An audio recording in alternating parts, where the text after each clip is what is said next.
कर्पूरे गौरम करुणावतारम संसारसारम भुजगेन्द्रहारम सदा वसंतं हृदयारविन्दे भवं भवानी सहितं नमामि भवं भवानी सहितं नमामि।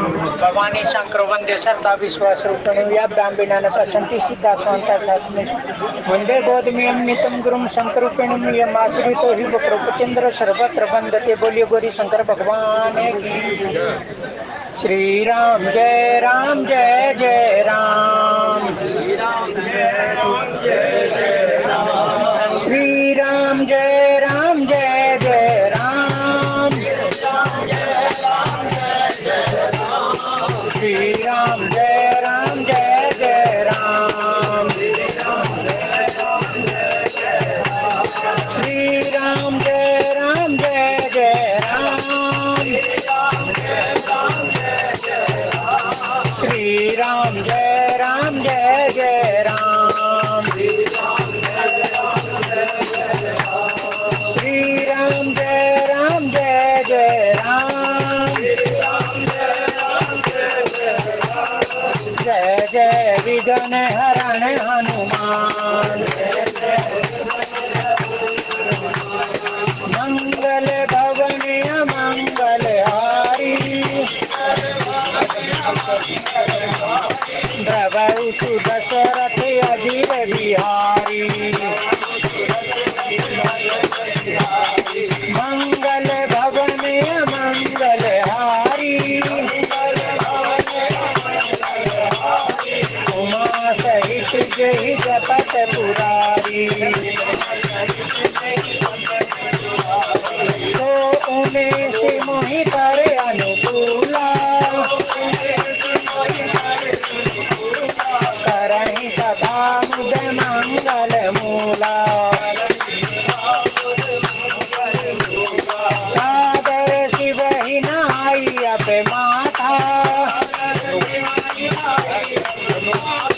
वरणं विशद राम गुण गाथा, श्री राम जय जय राम, श्री राम जय जय राम, श्री राम जय जय राम, श्री राम जय जय राम। आज धन्य में धन्य अति यद्यपि सब विधिहीन, निज जन जानी राम मोहे संत समागम दीन, सियावर रामचंद्र पद जय शरण, सुंदर हरिओम जय जय सिया राम। बोलिए सच्चिदानंद भगवान की। आदरणीय प्रभु प्रेमी सज्जनों, आप सब ने भगवान के विवाह उत्सव का भरपूर आनंद लिया, क्योंकि देखिए भगवान की कथा अथवा लीला कहने का केवल एक ही अभिप्राय है कि हम अपने आप को उसमें किसी न किसी पाठ की जगह रख दे भाई, किसी न किसी चरित्र को अपना ले और उस चरित्र को अपने में खोजने की कोशिश करें। क्योंकि सादर सुनने का मतलब भगवान शंकर माता पार्वती को कहते हैं सादर सुनो गिरिराज कुमारी। सादर सुनने का मतलब उसमें खो जाना, यानी कि उसमें अपने आप को कहीं ना कहीं किसी न किसी चरित्र के रूप में अपने आप को वहां पर व्यवस्थित कर देना। यही किसी भी कथा को अथवा किसी भी चरित्र को सुनने का केवल यही अभिप्राय रह जाता है। तुलसीदास जी कहते हैं भरत चरित करी नेम तुलसी जय सादर सुनहि, सिया राम पद प्रेम अवश्य हुई बवरस बिरती। यानी कि अपने आप को भरत जी की तरह, भरत जी की जगह रख कर देखिए, और फिर जो भगवान के प्रति, भगवान के चरणों के प्रति अनुराग प्रकट होता है, उसका आनंद तभी लिया जा सकता है जब हम उसके जैसा बनकर देखें। श्री राम जय जय राम, श्री राम जय श्री राम जय राम जय जय राम। भगवान कहते हैं कि भाई मैं अपनी भक्ति देने में सक्षम नहीं हूं, मैं अपनी भक्ति किसी को प्रदान नहीं करता, क्योंकि अगर कोई मेरा भगत बन जाता है कि मैं किसी को अपनी भक्ति प्रदान कर देता हूं तो मुझे उसकी उसी तरह संभाल करनी पड़ती है जिस प्रकार जिमी बालक राखई महतारी, जिस प्रकार माता अपने बच्चे का ध्यान रखती है, अपने नवजात शिशु का ध्यान रखती है। भाई जब आपने देखा होगा जब बच्चा घुटने के बल चलने लगता है तो माता उसका हर क्षण अपने काम गृह कार्य करती रहती है, लेकिन उसका ध्यान कहाँ रहता है? अपने बच्चे में रहता है कि कहीं मेरा बच्चा कुछ उल्टा ना कर दे, कहीं मेरा बच्चा कुछ ऐसा ना कर दे जिससे उसको दुख झेलना पड़े। ठीक उसी प्रकार भगवान का है, भगवान सृष्टि का पालन कर रहे हैं लेकिन उनका ध्यान कहाँ पर है? राम ही सेवक परम प्यारा, क्योंकि राम को सेवक अत्यंत प्रिय है। भाई राम का जो सेवक होता है, भगवान को अपना सेवक अपना भगत अत्यंत प्रिय है, इसलिए भगवान भी उसकी हर कदम पर संभाल करते हैं, उसके हर टहल को भगवान उसका वहन करते हैं। करते हो तुम कन्हैया मेरा नाम हो रहा है, तब ऐसी स्थिति जाकर बनती है कि भगत उस काम को करता हुआ दिखाई देता है, लेकिन उसके पीछे भगवान का हाथ होता है, भगवान उसके हर कार्य का वहन करते हैं, उसको पता भी नहीं चलता। श्री राम जय जय राम, श्री राम जय जय राम। तो हम जब भी किसी संत का चरित्र सुने, किसी भगवंत का चरित्र सुने, तो उसकी लीला में या फिर उसके जब चरित्र में खो जाने का हम प्रयास करें, तब हमें वो चरित्र समझने में भी, उसको अपने अंदर व्यवस्थित करने में भी, उसको अपने जीवन में डालने में भी हमें बहुत सहायता मिलेगी। अब मीरा को देख लीजिए, मीरा ने भगवान को अपने पति रूप में वर्ण किया। अब कभी सोचकर देखे कि भाई मैं एक आत्मा हूँ, मैं ये शरीर नहीं हूँ, मैं एक आत्मा हूँ, और आत्मा एक ही क्या होती है भाई? नारी होती है, और नारी का केवल एक ही पति होता है, नारी का केवल एक ही और होता है भाई, और जिसको आश्रय कहते हैं, उसका स्वामी, और आत्मा का केवल एक ही स्वामी है, वो है परमात्मा। परमात्मा के सिवाय आत्मा का कोई और ठोर ठिकाना नहीं है। जिस प्रकार जल की हर बूंद का एक ही स्वामी होता है और वो है समुद्र। जल की बूंद यहाँ पर गिरती है तो वो हमेशा समुद्र की तरफ दौड़ती है, तो हमारा भी केवल एक ही काम होना चाहिए। ठीक उसी प्रकार जैसे अग्नि और सूर्य, अग्नि का स्रोत कौन है? सूर्य है। अग्नि हमें कहीं पर भी जलाए, उसका हमेशा अपने स्वामी की तरफ उसका वो अग्रसर रहती है, वो हमेशा ऊपर की तरफ उठती है। ठीक उसी प्रकार हमारा भी केवल एक ही ध्येय होना चाहिए कि भाई मैं अपने स्वामी से बिछड़ गया हूँ और मुझे पुनः उनसे मिलन करना, मुझे उनसे मिलन करने के लिए अपना जीवन खपाना है। श्री राम जय जय राम, श्री राम जय जय राम, श्री राम जय जय राम, श्री राम जय जय राम। लेकिन ये ठीक उसी तरह है भाई, जैसे अगर पानी की एक बूंद गिरती है तो वो समुद्र तक जाने के लिए पर्याप्त नहीं है, लेकिन जब वही पानी की एक बूंद नदी का रूप धारण कर लेती है तो वो सहज रूप से अपने स्वामी तक पहुंचने में सक्षम है। वो सहज रूप से अपने स्वामी तक पहुंचने में सक्षम है। इसलिए संत कहते हैं कि भाई अकेला जीव अगर भक्ति करता तो वो हो सकता उससे उगता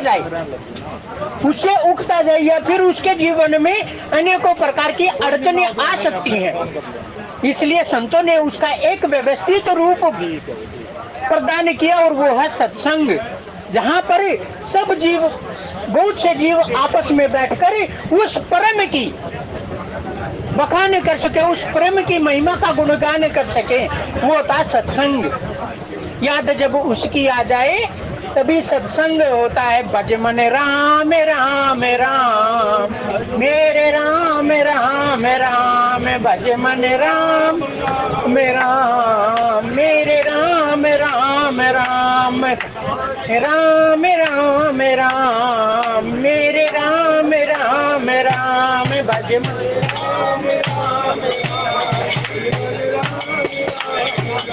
ये सत्संग योश डाले है दूर हो व्याधिया मन की। ये सत्संग योश डाले दूर हो व्याधिया मन की। ये सत्संग उस डाले है दूर हो व्याधिया मन की। ये सत्संग योश डाले यहाँ सबसे कठिन भव रोग का उपचार होता है। यहाँ सबसे कठिन भव रोग का उपचार होता है। भज मन राम राम राम मेरे राम राम राम भज मन।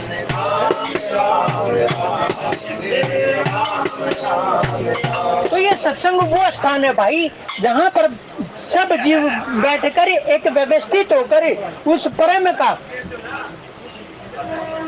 आह्वान करते हैं, उस परम का की चर्चा करते हैं, उस परम के लिए का सत्संग करते हैं। और देखिए यही वो औषधालय है जहाँ पर पहुंचकर जीव के मन के सारे विकार खत्म हो जाते हैं। ये वो औषधालय है। जिस प्रकार हमें शरीर में कोई रोग लग जाता तो हम हॉस्पिटल की तरफ जाते हैं और वहां पर जाकर किसी को कोई रोग है, किसी को कोई रोग है, किसी को कोई रोग है, लेकिन वहां पर ये नहीं कहते कि भाई हम इस रोगी को नहीं लेते। इस प्रकार के रोगी का यहाँ पर उपचार नहीं होता। सत्संग भी ठीक वही स्वरूप है भाई, वही हॉस्पिटल है जहाँ पर किसी को ईर्ष्या द्वेष, किसी को कोई भी बीमारी हो, मनोरोग कोई भी हो, उस सब का यहाँ पर उपचार किया जाता है। रावण को हनुमान जी ने कहा था कि हे रावण, ये जो राम नाम है ना, जब तक तेरे मन में विकार रहेंगे तब तक ये राम नाम तुम्हें सुहाएगा नहीं। और देखिए जीवन का सार है भाई राम। जब तक हम किसी की भी पूजा उपासना करते रहे, लेकिन जब तक राम पर नहीं आ जाते तब तक अपने जीवन को सफल नहीं मानना चाहिए। अंत सहाय राम, जीव का अंत सहाय केवल एक है और वो है राम। इसलिए हमारे बड़े बुजुर्गों ने एक प्रथा चलाई कि जो भी भाई इस देह का त्याग करेगा, हम सब उसके पीछे ये कहते हुए जाएंगे कि राम नाम ही सत्य है, दूसरा कोई नाम सत्य नहीं है।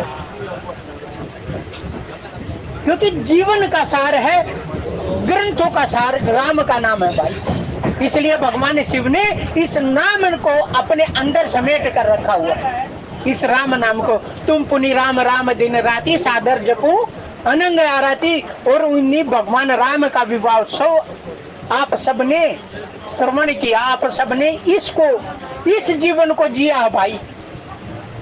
कम से कम 2-3 महीने तक ये प्रसंग चला होगा। तो 2-3 महीने आप सबने इस राम विवाह में आप सब सम्मिलित हुए हो। इस राम विवाह में आप सबने उमंग और उल्लास के साथ शिरकत किया भाई। श्री राम जय राम जय जय राम, श्री राम जय राम जय जय राम, श्री राम जय राम जय जय राम, श्री राम जय राम जय जय राम, श्री राम जय राम जय जय राम, श्री राम जय राम जय जय राम। राम नाम ही इस जीवा का प्रमुख आभूषण है। तुलसीदास जी तो ये कहते हैं कि श्री राम जय जय राम, श्री राम जय जय राम। राम नाम मनि दीप दरी जियहि देहरी द्वार, तुलसी भीतर बारे सु जो चसी उजियार। भाई जिस प्रकार एक दिया होता है, अगर अंधेरा हो तो हम उसको यदि बाहर रख देते तो अंदर क्या होगा? अंधेरा होगा। यदि अंदर उसको रख देते हैं तो बाहर क्या होगा? अंधेरा होगा। लेकिन यदि उस दिए को हम देहरी पर रख दें तो क्या होगा? उससे अंदर भी प्रकाश होगा और बाहर भी प्रकाश होगा। और ये राम नाम वही दिया भाई, जिसके मन में प्रकट होता है उसके अंदर प्रकाश ही प्रकाश होता है। अगर इसको हम बाहर, यानी कि बाहर का मतलब केवल अपने अंतःकरण में न जाने दे, इसको हम अंतःकरण में न जाने दे और बाहरी बाहर केवल राम राम करते रहे तो ये बाहर उजियाला कर देता है। किस प्रकार करता भाई, यदि आपका कोई शत्रु मिल जाए आप उसको राम राम बोलोगे, वो दूसरी बार मिला फिर भी आपने राम राम किया, तो इस राम नाम में की वो महत्ता भाई, तीसरी बार जब आप मिलोगे तो आप नहीं करोगे सामने से, वो आपको राम राम करेगा। ये राम नाम का प्रकाश है भाई। और जब ये अंतःकरण में चला जाता है तो हमारे अंतःकरण को विशुद्ध कर देता है। प्रेम भक्ति जल बिनु रघुराई अभी अंतरमल का बहु न जाई। जब तक राम के चरण रूपी प्रेम भक्ति वाले जल से इस मन को साफ नहीं किया जाता तब तक ये मन विशुद्ध नहीं हो पाता। इसको विशुद्ध करने के लिए प्रेम भक्ति रूपी जल की अत्यंत आवश्यकता होती है। श्री राम जय राम जय जय राम, श्री राम जय राम जय जय राम, श्री राम जय राम जय जय राम, श्री राम जय राम जय जय राम। इसलिए तुलसीदास जी कहते हैं कि भाई हमें ध्यान अवस्था में नहीं बैठे रहना, क्योंकि हमें अंदर भी प्रकाश चाहिए और बाहर भी प्रकाश चाहिए। संत कहते हैं कि भाई ये मानुष जन्म जब तुमने लिया है ना तो इसका एक ही ध्येय होना चाहिए, एक ही का इसका उद्देश्य होना चाहिए। जिस प्रकार जब हम अध्यात्म के मार्ग में चलते हैं तो सबसे पहले हमारा प्रश्न होता है कि मैं हूँ कौन, मैं कौन हूँ। तो तुलसीदास जी कहते हैं ईश्वर अंश जीव अविनाशी चेतन अमल सहज सुख राशि। भाई तू कुछ नहीं है, तू उस ईश्वर का अंश है जो हमेशा ही चेतन रहते हैं, चेतन अमल, वो कभी मल युक्त नहीं होते, सभी मलों से वो विमुक्त होते हैं। और सहज सुख राशि, सहज सुखों की खान होते हैं, कोई बनावटी सुख नहीं है भाई। और उसका अंश होने के कारण तुझ में भी वो सब गुण मौजूद हैं। तुम्हें कहीं से ग्रहण करने की आवश्यकता नहीं है कि भाई मैं अभी दुखी हो रहा हूँ तो मुझे सुख की आवश्यकता। वो सुख तेरे अंदर पहले से विद्यमान है, केवल उसको प्रकट करना है।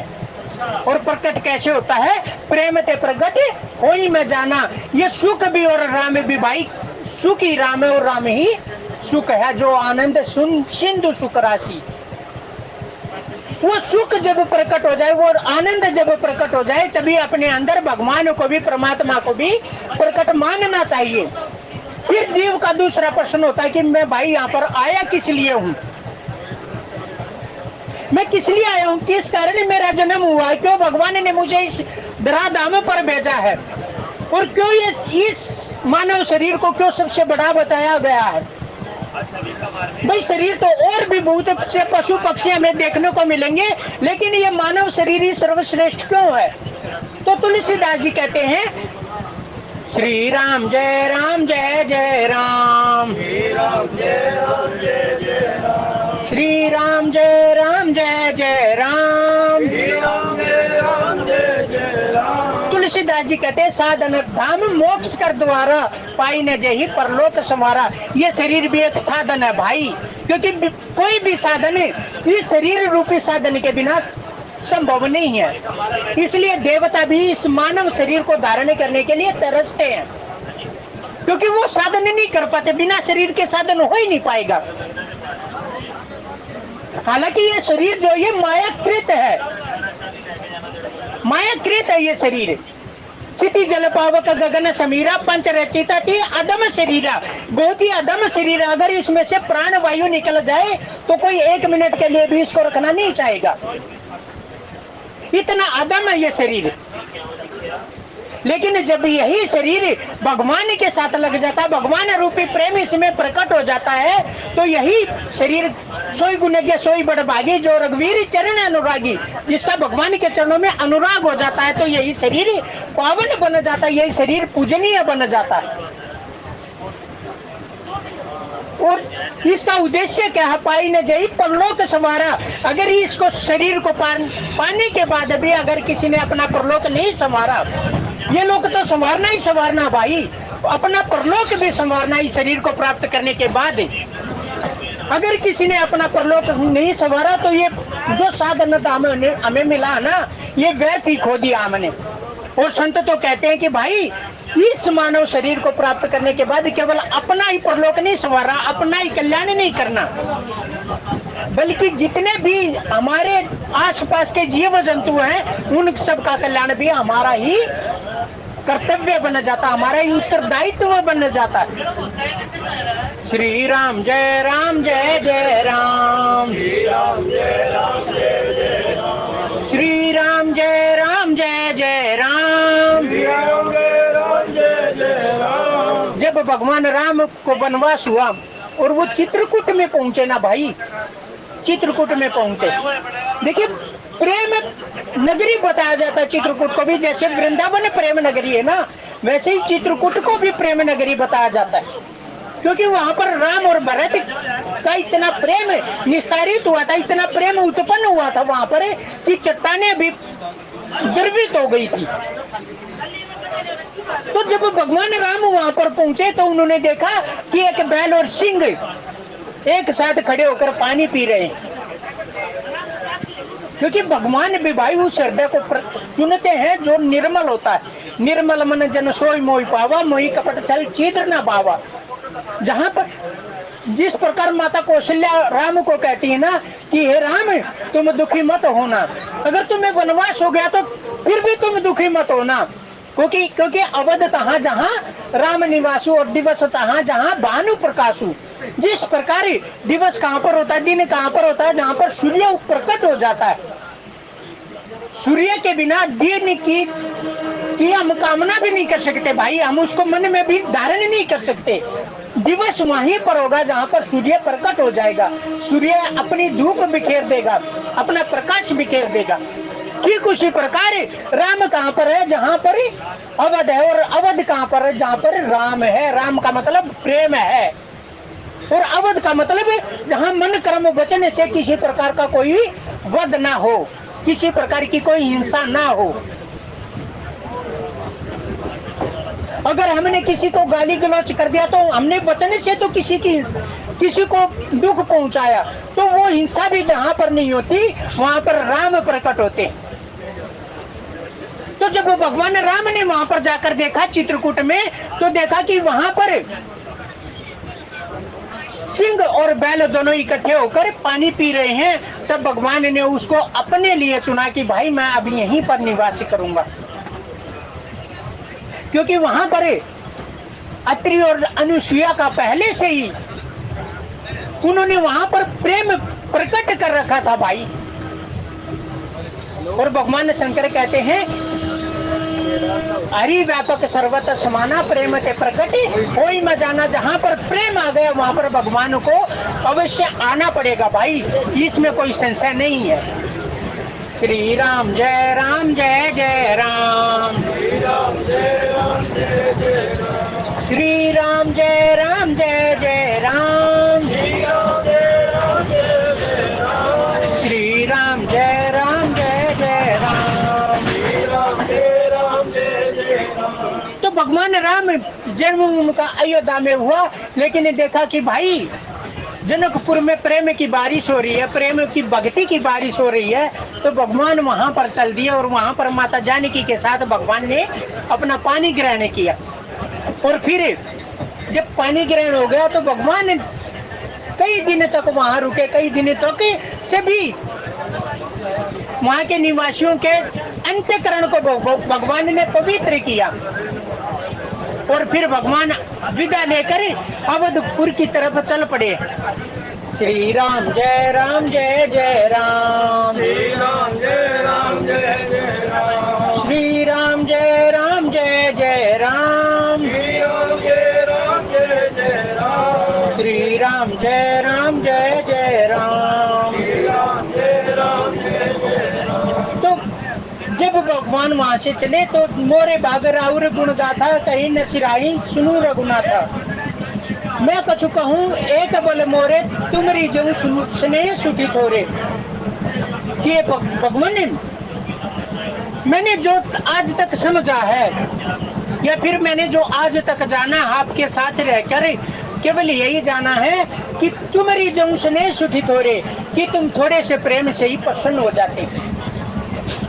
तुम्हें किसी कर्मकांड की आवश्यकता नहीं होती, तुम्हें किसी चढ़ावे की आवश्यकता नहीं होती।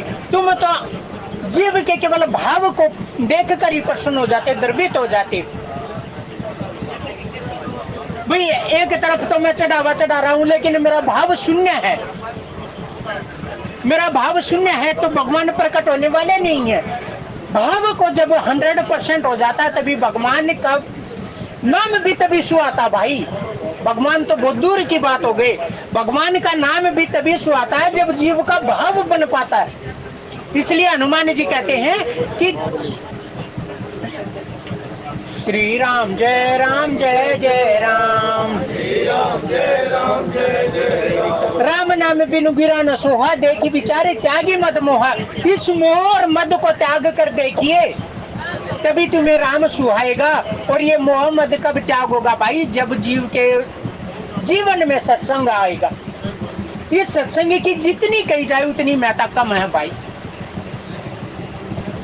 भगवान स्वयं कहते हैं भक्ति स्वतंत्र सर्व सुख खानी, और बिनु सत्संग ना पावई प्राणी।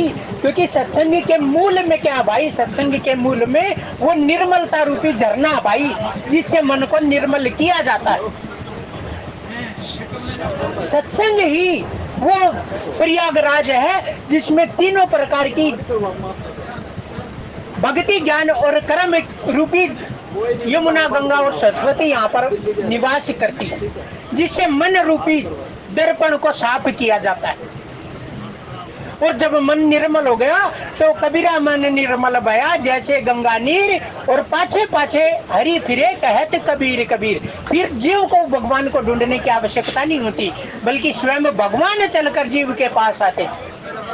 और हमारे भगवान राम तो हैं भी ऐसे ही। सभी मुनि के आश्रम ने जाई जाई सुख दीन, किसी मुनि को अपने पास नहीं बुलाया कि भाई मैं प्रकट हो गया हूँ और तुम मेरे पास चले आओ, बल्कि स्वयं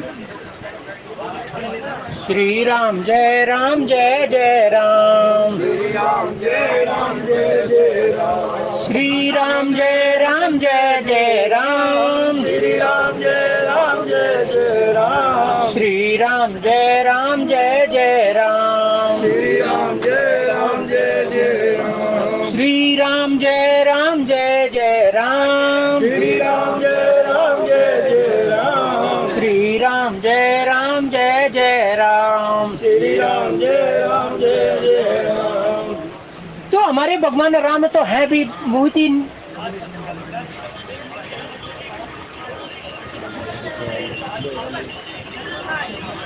श्री राम जय जय राम, श्री राम जय जय राम। बहुत ही कोमल स्वभाव के, उनका स्वभाव ही ऐसा है कि भाई कोई मुझे याद करे तो मैं उनके पास चला जाऊं। वो कभी ये नहीं है कि भाई कोई मेरे पास ही आए। जहां पर भगवान को पुकार लिया, गज ने देखा कि गज और गराय की लड़ाई में जब गज ने अपना पूरा जोर लगा लिया, उसके साथ जो उसके प्रियजन थे उन्होंने भी अपना पूरा जोर लगा लिया, तो गज को किसी मंदिर वगैरह में जाने की आवश्यकता नहीं पड़ी, बल्कि वहीं पर भगवान को पुकार लिया कि ये दीनानाथ अब मेरी लाज आपके हाथ में। हे प्रभु मेरे प्राण संकट में पड़े हैं, अब आओ और मेरा उद्धार करो। और भगवान जब आए ना तो नंगे पैर दौड़ पड़े भगवान, और पीछे पीछे गरुड़ जी भाग रहे हैं कि प्रभु अरे मुझे भी ले चलिए। तो भगवान ने कहते कि नहीं गरुड़, तेरी जो गति है वो बहुत ही मंद है, और मेरे भक्त को मेरी तुरंत आवश्यकता है। और भगवान वहां पर तुरंत प्रकट हो गए। लेकिन तभी एक आश्चर्य हुआ कि गज को भगवान ने बचाने के लिए ग्रह का संहार कर दिया, लेकिन ग्रह के अंतःकरण में से एक दिव्य दृष्टि, एक दिव्य ज्योति प्रकट हुई और भगवान के श्री चरणों में जाकर समाहित हो गई। अब गज ने पूछा कि प्रभु अरे पुकारा तो मैंने आपको था, आपने उद्धार इस ग्रह का कर दिया। तो भगवान ने कहते हैं कि भाई जो मेरे संत के, जो मेरे भगत के चरण पकड़ लेता है ना, अरे तुम देखो एक बार इस ग्रह का मुख कहाँ पर है। तो गज ने देखा तो उस ग्राह ने गज के चरण पकड़ रखे हैं कि भाई जो मेरे संत के, जो मेरे भगत के चरण पकड़ लेता ना, उनके अनुसरण में रहता है, उनका अनुसरण करता है, उनके आचरण को अपने जीवन में ढाल लेता है, तो उसका मैं कभी पतन नहीं होने देता, बल्कि उसका उद्धार मेरा प्रथम लक्ष्य हो जाता है। श्री राम जय जय राम। और जब अयोध्या वासियों ने सुना कि प्रभु माता जानकी के साथ आ रहे हैं, तो अयोध्या वासियों ने पूरे जन आवत अकनी बाराता मुदित सकलित पुलकावली गाता। जब उन्होंने सुना कि भगवान माता जानकी के साथ विवाह करके यहाँ अयोध्या में आ रहे हैं, तो उनके जो गात हैं, जो शरीर है, वो पुलकायमान हो गई। भगवान के आने की खुशी में उनके रोम रोम से भगवान से मिलन की एक वो टीस निकलने लगी। निज निज सुंदर बदन संवारे, हट बाट चौहट पुर द्वारे। और अपने अपने शरीर को, यानी कि अपने अपने भवन को तो संवारा ही संवारा, साथ में पूरे शहर को भी उन्होंने अच्छी तरह से संवार दिया। गली सहज अगर गजा सिंचाई, जहाँ तह चौके चारू पुराई, बना बाजारू न जाई बखाना, तोरण केतु पताक बिटाना। और पूरे के पूरे बाजार में तोरण पताका इत्यादि लगाकर उन्होंने पूरे बाजार को सजाकर संवार कर और भगवान के आने के लायक बना दिया। विविध भांति मंगल कलश ग्रह ग्रह रचे संवारी, सुर ब्रह्मादि से आई सब रघुवर पुरी निहारी। और उस पुरी को, अवधपुरी को उन्होंने संवार कर इतना देखने लायक बना दिया कि ब्रह्मा शंकर इत्यादि भी उस पुरी को देखकर लज्जित हो रहे हैं कि भाई ऐसी पुरी हमने आज तक न सुनी है और न देखी है। भूप भवन तई अवसर सोहा, रचना देखी मदन मनमोहा, मंगल सगुन मनोहर ताई, रिद्धि सिद्धि सुख संपदा सुहाई। अभी तक देखिए तुलसीदास जी ने केवल जनकपुरी की महिमा बताई थी, लेकिन अब अवधपुरी की रचना जब तुलसीदास जी बता रहे हैं कि भाई अवधपुर आज तक मैंने केवल ऐसे ही देखी थी, लेकिन आज अवधपुर को सजाया गया है, आज संवारा गया अवधपुर को। भवन भूप भवन ते अवसर सोहा, आज जो राजभवन जो दिखाई दे रहा ना, वो ऐसे प्रतीत हो रहा है। रचना देखी मदन मनमोहा, कि उसको देख कर काम देव का भी मन मोह लिया गया। आज की कथा के भावी यहीं तक। बोलिए सच्चिदानंद भगवान की।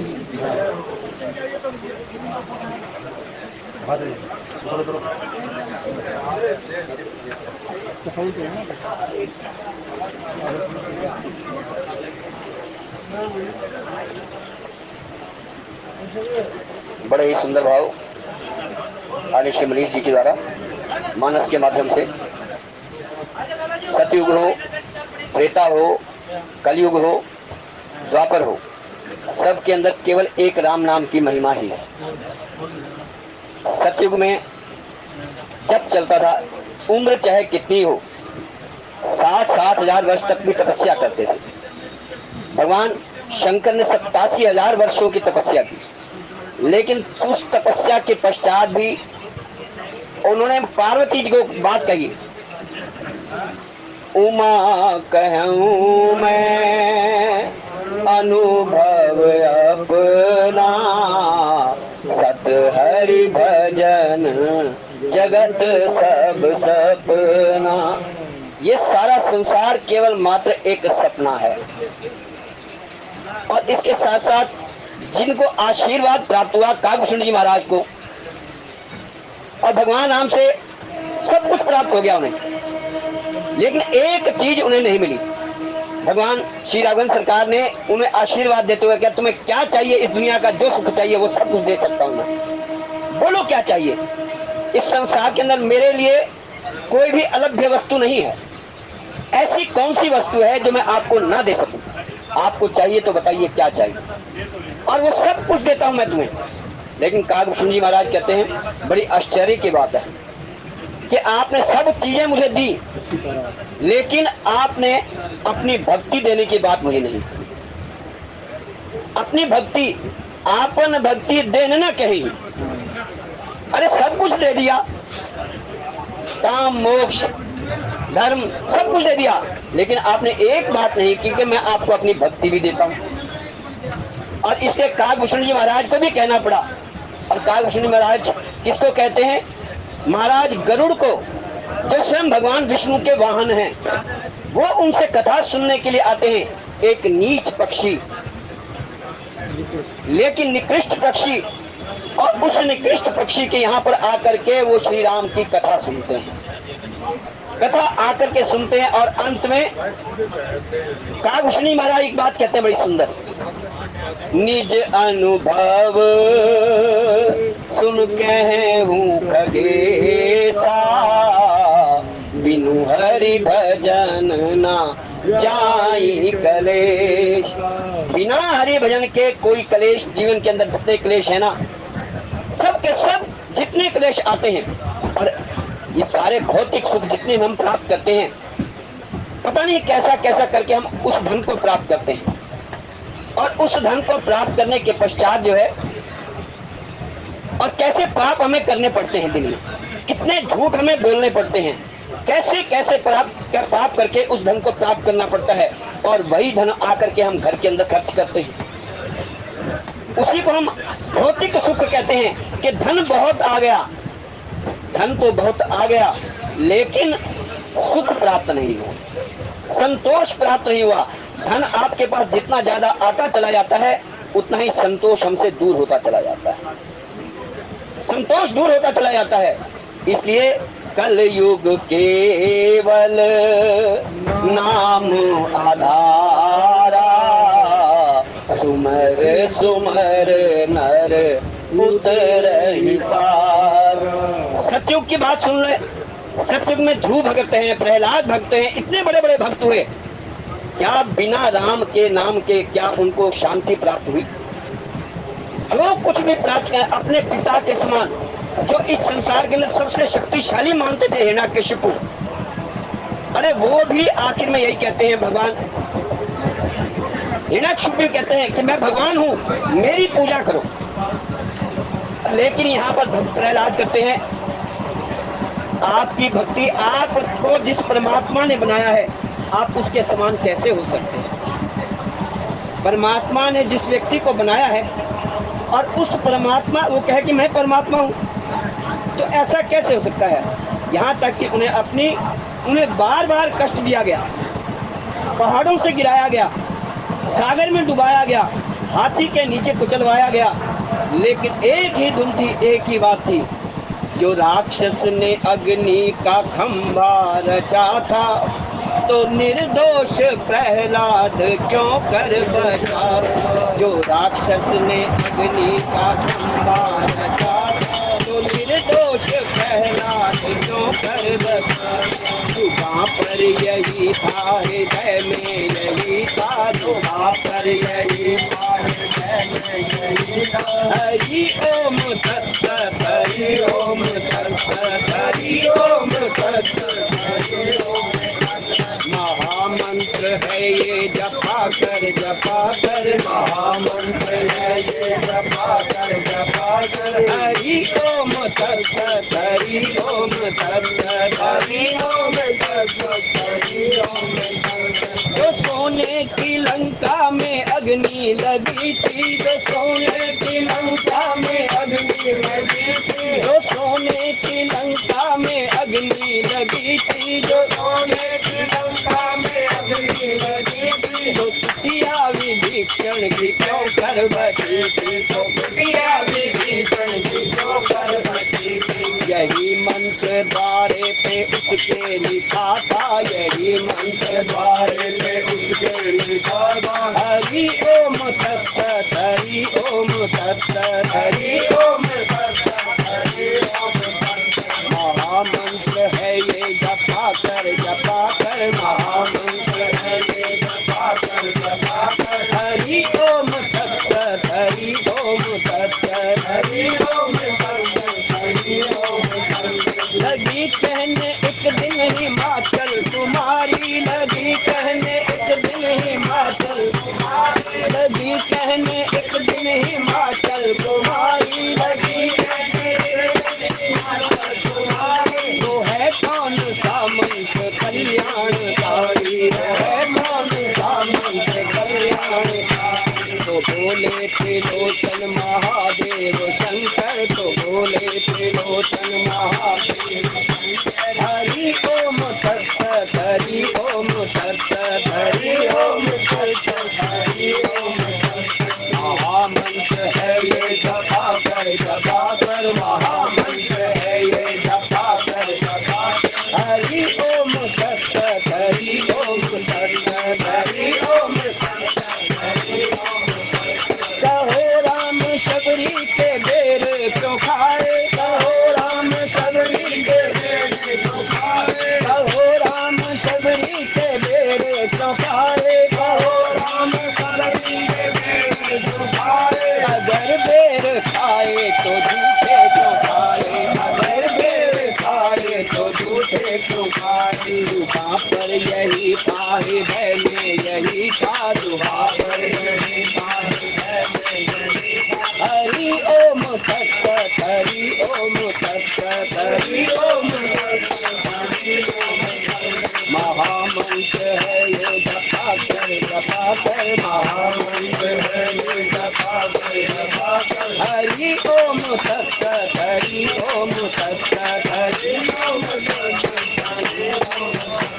हरि ओम सत्त हरि ओम सत्त हरि ओम अगर बेर ले दुष्ट चंडाल कोई अगर बेर ले दुष्ट चंडाल कोई अगर बेर ले दुष्ट चंडाल कोई अगर बेर ले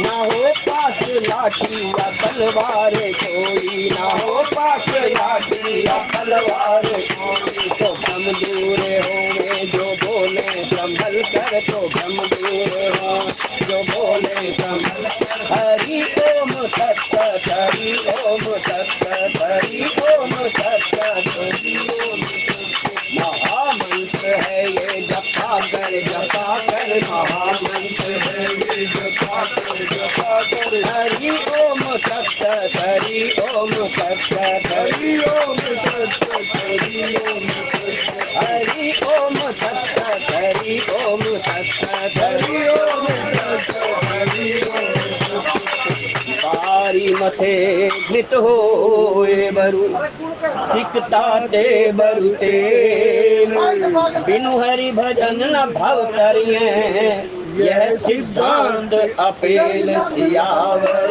रामचंद्र पद शरणम शंकर हरि ओम जय जय सीताराम बारी मथे घृत होए बरु बारी पानी को कहते हैं बारी मथे घृत हो सकता है जीवन के अंदर कहीं साइंटिस्टों ने कहीं वैज्ञानिकों ने कोई आविष्कार कर लिया बहुत बड़ा आविष्कार है मन में एक कल्पना करें वैज्ञानिकों ने ऐसा आविष्कार किया जिसके अंदर पानी को मथने से यद्यपि छाछ को लस्सी को मथने से मक्खन निकलता है लेकिन गोस्वामी महाराज कहते हैं बारी मथे घृत होए बरु हो सकता है कि वैज्ञानिक एक ऐसा आविष्कार कर लें कि पानी को मथने से जो है घी निकल आए पानी को मथने से हो सकता है कि घी निकल आए ऐसा हो नहीं सकता लेकिन वैज्ञानिक हो सकता है आविष्कार कर ले बारी मथे घृत होए बरु सिकता ते बरु ते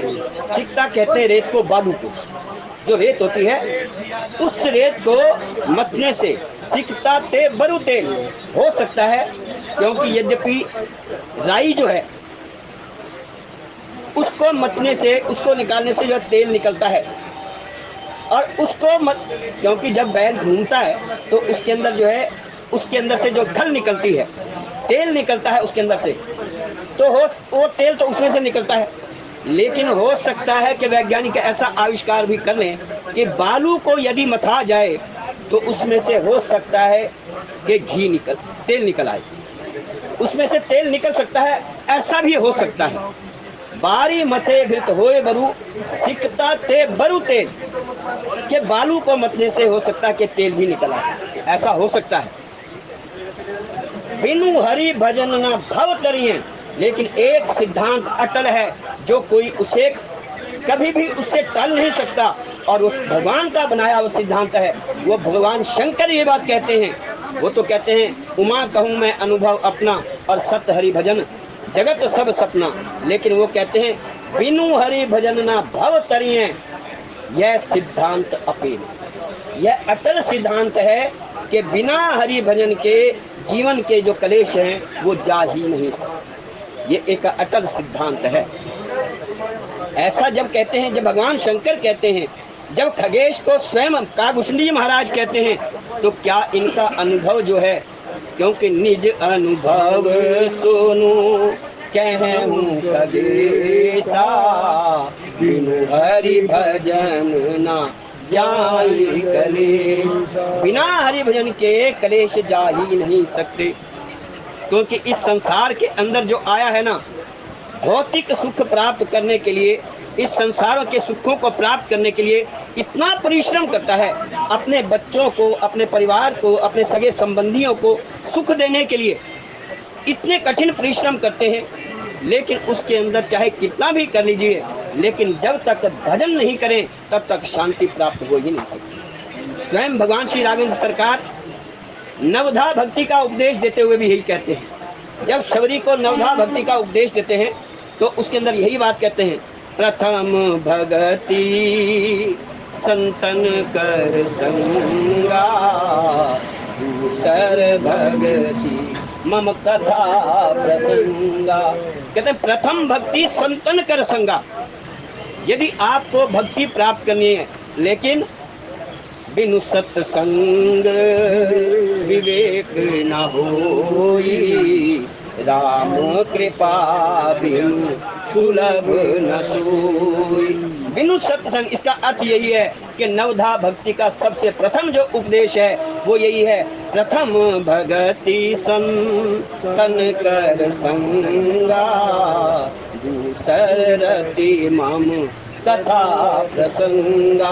यहाँ पर बैठे हुए जितने भक्तजन हैं, यहाँ पर जितने भी साधक और सुधीजन बैठे हैं, यहाँ पर जितने बुद्धिमान लोग बैठे हैं, जो ज्ञानवान लोग बैठे हैं, कई बार श्रोताओं में ऐसे ज्ञानी और विद्वान व्यक्ति बैठे होते हैं जो सब कुछ जानते हैं और ब्रह्म के बारे में जानते हैं, ब्रह्म के ऊपर विचार करते रहते हैं और मानो उसके ऊपर मनन करते रहते हैं ब्रह्म के बारे में।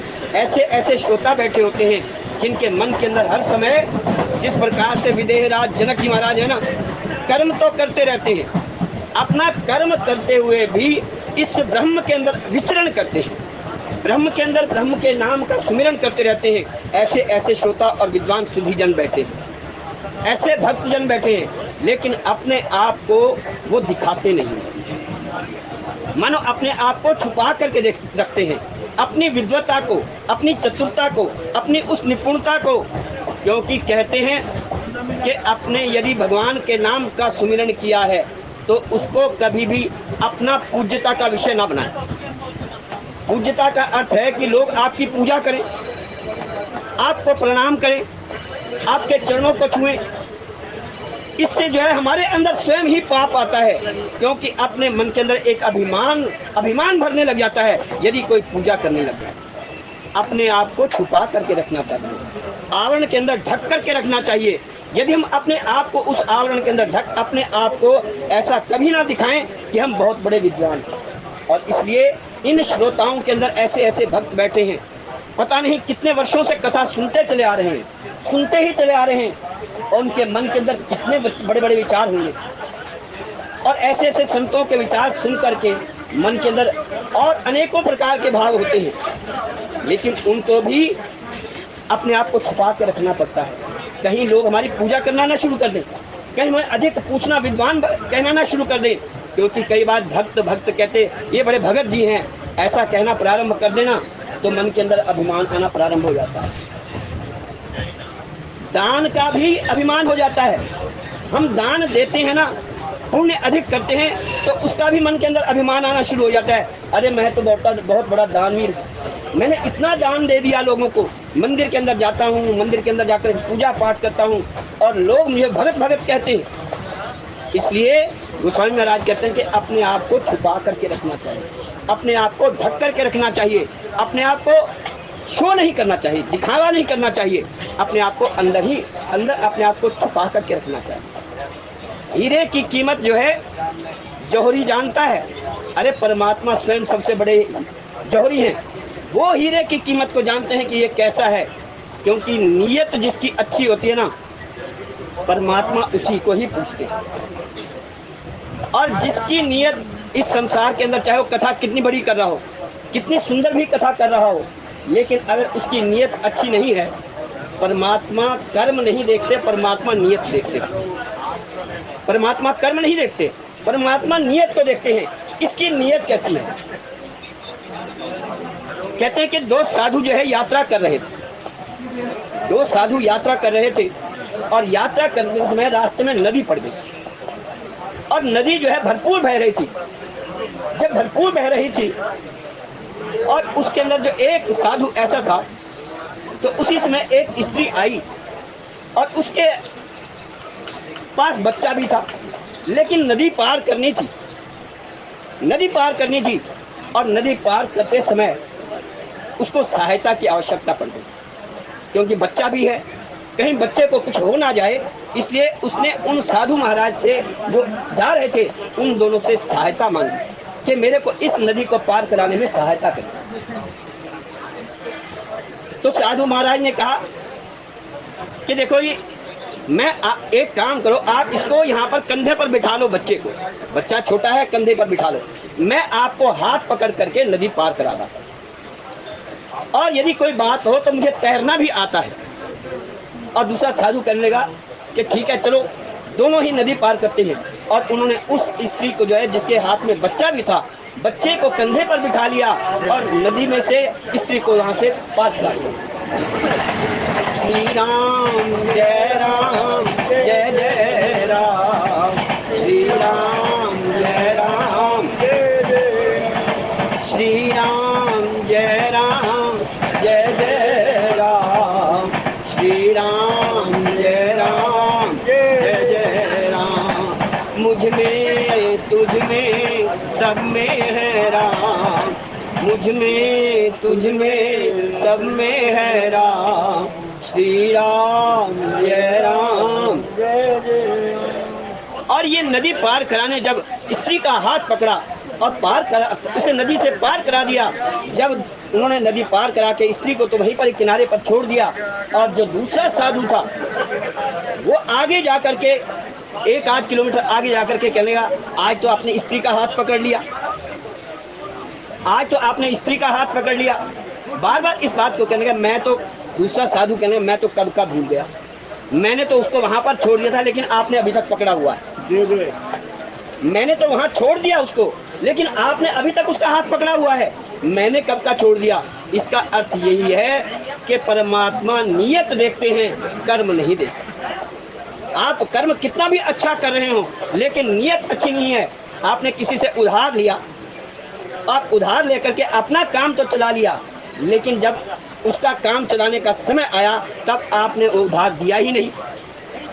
आपने कर्म कैसा किया, यानी कि जिसने कर्म किया था अच्छा किया था, लेकिन आपने उसके साथ कर्म अच्छा नहीं किया, उसका फल आपने उसका अच्छा नहीं दिया। कारण क्या है? क्योंकि परमात्मा तो ये देखेंगे ना कि जिसने आपकी सहायता की, लेकिन आपने उसकी सहायता तो छोड़ो, कृतज्ञता उसके साथ व्यक्त कर। इसलिए जो व्यक्ति सहृदयता के साथ किसी की सहायता करता है, वो तो यह सोच करके छोड़ देता है कि चलो हमारी तरफ से तो गया सो गया, हमने तो अपने जो काम करना था, अच्छा काम करना था, वो तो हमने कर ही दिया, लेकिन बाकी दूसरे की नीयत है, वो हमारे साथ क्या करता है। इसलिए कर्म नहीं, परमात्मा नीयत देखते हैं। अगर कर्म अच्छे और बुरे करेंगे तो फिर यहाँ पर व्यवस्था भी है, पुलिस भी है। अच्छे कर्म करेंगे तो समाज के अंदर अच्छे ढंग से रहेंगे, यदि अच्छे कर्म करेंगे तो समाज के अंदर अच्छे ढंग से रहेंगे। यदि बुरे कर्म करेंगे तो फिर एक और जेल भी है, जहाँ पर इस भौतिक जेल के अंदर जाकर के वास करना पड़ता है। कर्म होने चाहिए, लेकिन कर्म के साथ साथ नियत भी अच्छी होनी चाहिए। नियत की आवश्यकता अधिक है। और गोस्वामी महाराज कहते हैं कि सब के सब अयोध्यावासी जितने भी है ना, आज उनका जो है दर्शन करने की प्रतीक्षा करनी है। प्रतीक्षा बहुत बड़ी चीज है। जब जनकपुरी से बारात चली है तो मार्ग में सबको सुख देते हुए भगवान श्री राघवेंद्र सरकार आ रहे हैं। मार्ग में सबको सुख देते हुए आ रहे हैं। एक तो होता है कि अब जाकर के परमात्मा के दर्शन करना, लेकिन परमात्मा स्वयं आपके नगर के अंदर, आपके गांव के अंदर आकर के आपको दर्शन दे रहे हैं। जब कोई राजा दूसरे देश के अंदर जाता है ना, तो सड़क के दोनों और किनारों पर जो है जनता आ जाती है दर्शन करने के लिए कि वहां पर जब बाहर का राजा आ रहा है वो कैसा होगा, वो कैसा है। उनके दर्शनों के लिए जनता आ जाया करती है। लेकिन जब स्वयं भगवान जो ज्ञान है, वो परमात्मा श्री राघवेंद्र अखिल कोट ब्रह्मांड नायक श्री राघवेंद्र सरकार जो है अपनी बारात के साथ लोगों को सुख देते हुए, दर्शन देते हुए अपनी अयोध्या नगरी के अंदर पहुंचना चाहते हैं, जहां काम, अर्थ, काम, मोक्ष, क्योंकि चारों के चारों जो है मोक्ष क्या है, परमात्मा स्वयं ही तो मोक्ष के देने वाले हैं। और राघवेंद्र सरकार स्वयं चले हैं, क्योंकि इस संसार के अंदर अगर कुछ भी प्राप्त करना हो ना, तो केवल राम का ही सहारा लेना पड़ता है। राम को ही सहारा लेना पड़ता है। आप ध्यान में बैठो, यदि आप ध्यान में भी बैठेंगे ना, तो उस सब कुछ को भूल करके केवल उस मंत्र के सहारे ही, उस सुमिरन के सहारे ही उस ब्रह्म को प्राप्त किया जा सकता है। और कलयुग में तो वैसे ही कह दिया गया कि कलयुग केवल नाम आधारा, सुमर सुमर नर उतरहि। इसलिए कहा कि कलयुग में यही एक सार हो सार, हरे रामा रामा रटा करो। कलयुग में यही एक सार हो सार, हरे रामा रामा रटा करो। कलयुग में यही एक सार हो सार, हरे रामा रामा रटा करो। कलयुग में यही एक सार हो सार, हरे रामा रटा करो। श्री राम कहो दशरथ नंदन, श्री राम कहो दशरथ नंदन, श्री राम कहो या दशरथ नंदन, श्री राम कहो या दशरथ नंदन। चाहे कहो विष्णु अवतार अवतार, हरे रामा रामा रटा करो। चाहे कहो विष्णु अवतार अवतार, हरे रामा रामा रटा करो। कलयुग में यही एक सार हो सार, हरे रामा रामा रटा करो। कलयुग में यही एक सार हो सार, हरे रामा रामा रटा करो। लक्ष्मण जी का हो या रामानुज, लक्ष्मण जी का हो या रामानुज, लक्ष्मण जी का हो या रामानुज, लक्ष्मण जी का हो या रामानुज। चाहे कहो शेष अवतार अवतार, हरे रामा रामा रटा करो। चाहे कहो शेष अवतार अवतार, हरे रामा रामा रटा करो। कलयुग में यही एक सार हो सार, हरे रामा रामा रटा करो। कलयुग में यही एक सार हो सार, हरे रटा करो। सीता जी का हो या जनक लली, सीता जी का हो या जनक लली, सीता जी का हो या जनक लली, सीता जी का हो या जनक लली। चाहे कहो शक्ति अवतार अवतार, हरे रामा रामा रटा करो। चाहे कहो शक्ति अवतार अवतार, हरे रामा रामा रटा करो। कलयुग में यही एक सार हो सार, हरे रामा बता ओ कलयुग में यही संसार हरे बता करो बजरंग बली हनुमान का हो या बजरंगी हनुमान का हो या बजरंगी हनुमान का हो या बजरंगी हनुमान का हो या बजरंगी चाहे कहो रुद्र अवतार अवतार हरे रामा रामा रता कर चाहे कहो रुद्र अवतार अवतार हरे रामा रामा रता करो कलयुग में यही संसार हरे रामा रामा रता करो कलयुग में यही संसार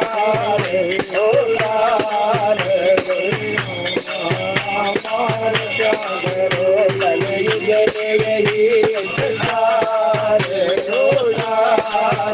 हरे रामा रामा चाहे कलयुग हो चाहे सतयुग हो चाहे द्वापर हो चाहे त्रेता हो गोस्वामी तो एक ही बात करें कि बारी मथे घृत होए बरु और सिकता ते बरु तेल बिनु हरि भजन न भव तरी है यह सिद्धांत अपेल ये सिद्धांत अपेल है अटल है इसे कोई भी यहाँ से इस दुनिया से मिटा ही नहीं सकता गोस्वामी महाराज मानो आज उनकी ही महिमा का वर्णन करना चाहते हैं कि भगवान श्री राघवेंद्र सरकार अपनी बारात को लेकर के सबको सुख देते हुए सबको दर्शनों नेत्रों के दर्शन जो है नेत्र द्वारा जो दर्शन प्राप्त करने हैं उनका जो लाभ है वो सबको देते हुए आ रहे हैं।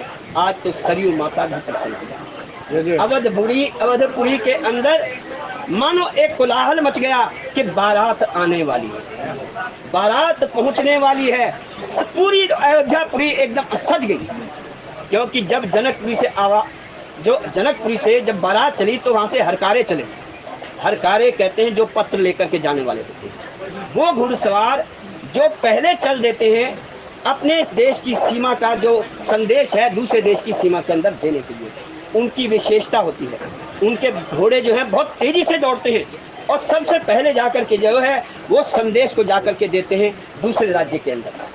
और वहां पर सुमंत्र जी महाराज हैं सुमंत्र जो महाराज दशरथ के मंत्री हैं और राजकाज आजकल जो है वो ही देख रहे हैं पूरे राजकाज की जितनी भी व्यवस्था है वो सुमंत्र जी महाराज देख रहे हैं और सुमंत्र जी महाराज को हरकारों ने आकर के संदेश दिया कि बारात वहां से चल पड़ी है और अवधपुरी के अंदर पहुंचने वाली है इसलिए पूरी अयोध्या को सजा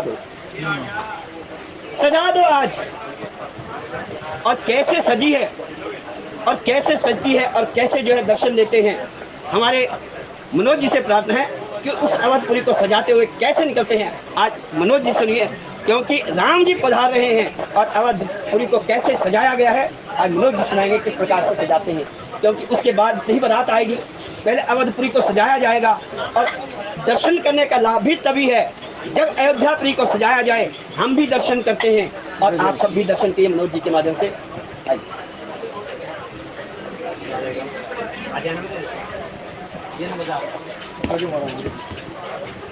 बोलिए राजा रामचंद्र महाराज की जय।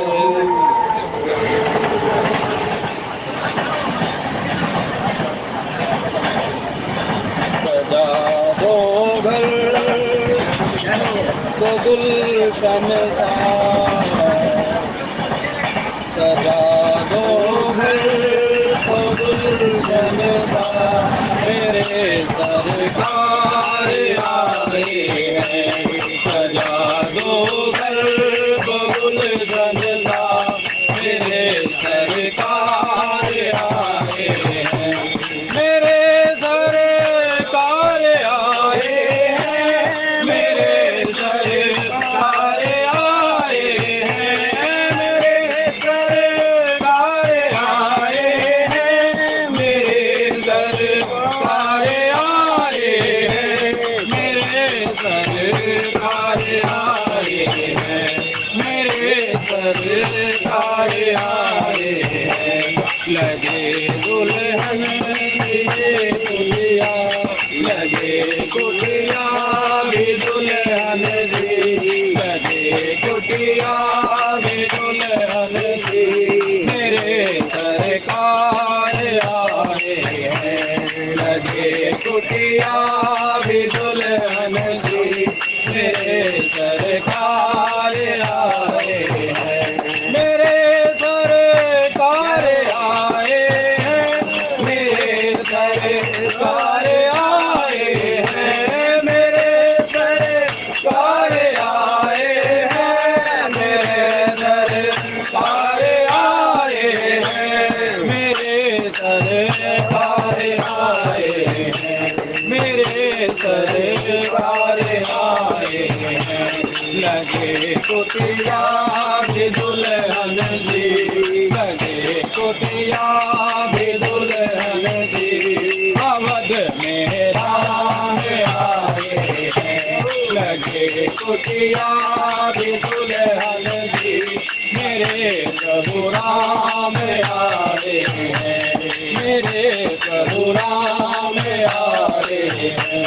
पखारो इनके चरणों को बहाकर प्रेम की गंगा, पखारो इनके चरणों को बहाकर प्रेम की गंगा, बहाकर प्रेम की गंगा, बहाकर प्रेम की गंगा। बिता दो अपनी पलकों को, बिता दो अपनी पलकों को, अवध में राम आए हैं। बिता दो अपनी पलकों को, मेरे प्रभु राम आए हैं। अवध में राम आए हैं, मेरे प्रभु राम आए हैं। उमड़ आई मेरी आंखें देख कर अपने बाबा को, उमड़ आई मेरी आंखें देख कर अपने बाबा को, देख कर अपने बाबा को, देख कर अपने बाबा को। हुई रोशन मेरी गलियां, हुई रोशन मेरी गलियां, मेरे सरकार आए हैं। हुई रोशन मेरी गलियां, हुई रोशन मेरी गलियां, मेरे सरकार आए हैं, मेरे सरकार आए हैं। लगा दो घर तो गुलशन का, लगा दो घर तो गुलशन का, मेरे सरकार आए हैं। लगा दो घर तो गुलशन का, मेरे सरकार आए हैं, मेरे सरकार आए हैं, मेरे सरकार आए हैं, मेरे सरकार आए हैं, मेरे सरकार आए हैं, मेरे सरकार आए हैं, मेरे सरकार आए हैं। लगे कुटिया भी दुल्हन जी, लगे कुटिया भी दुल्हन जी, अवध में राम आए हैं। मेरे प्रभु राम आए हैं, मेरे प्रभु राम आए हैं। तुम आकर भी नहीं जाना पूरी दुनिया से, तुम आकर भी नहीं जाना मेरी पूरी दुनिया से, पूरी दुनिया से, मेरी पूरी दुनिया से। हरदम यही सबसे, हरदम यही सबसे, मेरे सरकार आए हैं। हरदम यही सबसे, मेरे सरकार आए हैं, मेरे सरकार आए हैं, मेरे सरकार आए हैं,